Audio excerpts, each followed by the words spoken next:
Good morning, boss! Alam nyo ba na isa sa aking greatest adventures ay ang mag-food trip? At ngayong umaga talaga namang favored ako dahil special pizza ang matitikman ko. Kaya halika, samahan nyo ko at food trip na tayo. Let's go!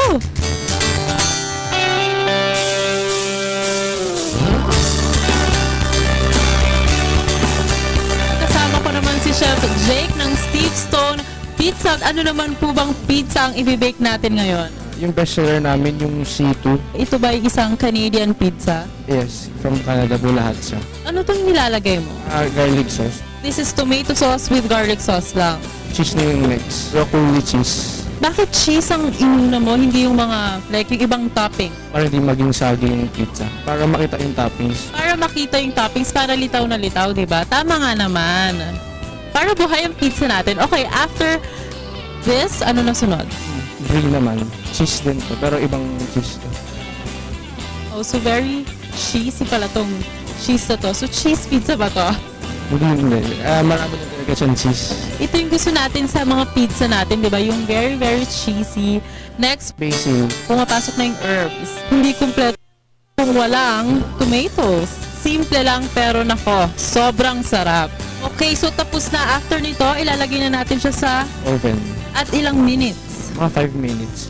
Ano naman ang difference ng Canadian sa Italian pizza? Yung Italian may red bell peppers, tsaka black olives. At ang Canadian pizza, Green peppers naman. May mushroom din yung Canadian.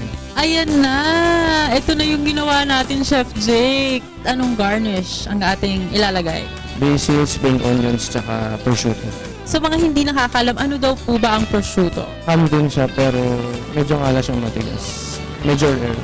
Ano ito? Sour cream po. Perfect! Ready na akong tikman niyang ating special pizza. Nawalan talaga ako ng poise sa sarap. Nako, pizza just the way I like it. Sobrang sarap talaga. Ngayon naman, kasama ko si Mr. Paulo Tan, ang manager ng Steve Stone Pizza. Good morning, Mr. Paulo. Good morning din. Kailan naman po ba nagsimula ang Steve Stone Pizza dito sa Pilipinas? Well, actually, nag-start siya 2 months ago dito sa Tomas Morato, Quezon City.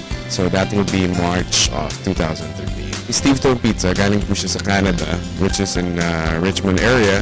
Tapos nadala po namin dito sa Manila para matry po ng mga Filipino people yung pizza na ma-offer po namin. Famous po yung pizza ng Steve Stone in the Steve Stone Village. So named after Steve Stone Pizza, different approach po kami sa pizza namin, which is fresh, is loaded with toppings and po yung pizza. Ito pa lang po bang nag-iisang Steve Stone dito sa Pilipinas? Yes, for now yes. Pero nagbabalak po kami mag-expand pa. Healthy din daw po ang inyong mga pizza dito. Opo, healthy po. What we do with our pizzas po, sa ingredients namin, hindi po siya oily actually. So pag anong nakasalang po sa ingredients, yung oil po niya, lulutuin pa po namin to take more oil out of the pizza. Tapos isa-serve na po namin. So hindi po kayo magkakaroon ng feeling na medyo mabigat, after nun, just full pero just right lang po. Ano po bang meron ng Steve Stone na wala ang ibang pizza place? Fresh talagang ingredients, tapos yung toppings rin po namin is also really nice. So okay naman po sa loadings po namin. And also, we do it all in a simple way. So kumbaga, kung what you have with your pizzas, you see, basic ingredients lang po tayo. Quality naman po ng taste. Siyempre, iba po yung pinanggagalingan sa Canada at iba rin po dito sa Pilipinas. Hindi po ba naiiba yung quality ng taste niya?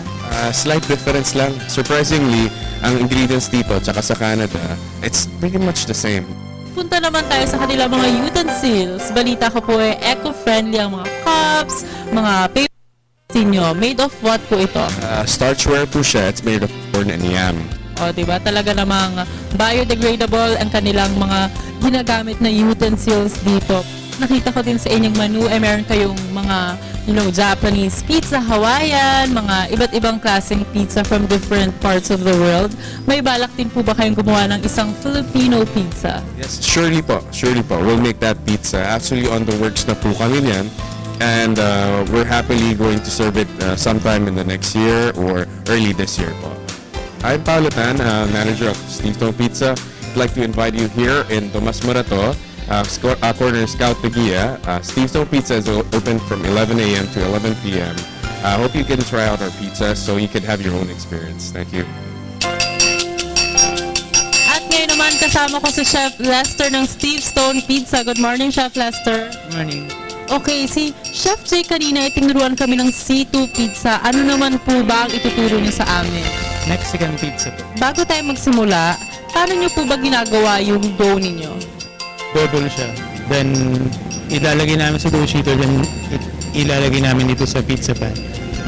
So from scratch, yung mga ingredients, dito talaga. Yes. Opo. Okay, so let's start. Ano-ano po bang ingredients ang ating kakailanganin? First, tomato sauce po. Bakit ba kailangan ng tomato sauce? Para mag-stick lahat ng ingredients niya. Chicken breast. Cut into cubes. At anong seasoning po ito? Secret po. Ayan, secret na. Ba't dito na una ang chicken before the cheese? Mabubuin kasi yung chicken pag nilagay ko siya sa ibabaw.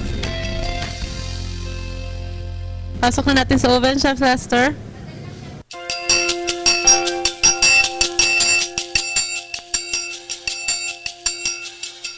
Ayan na, amoy Mexican pizza na siya. Ano pong meron sa ating salsa? Onion, spring, cilantro, and tomatoes.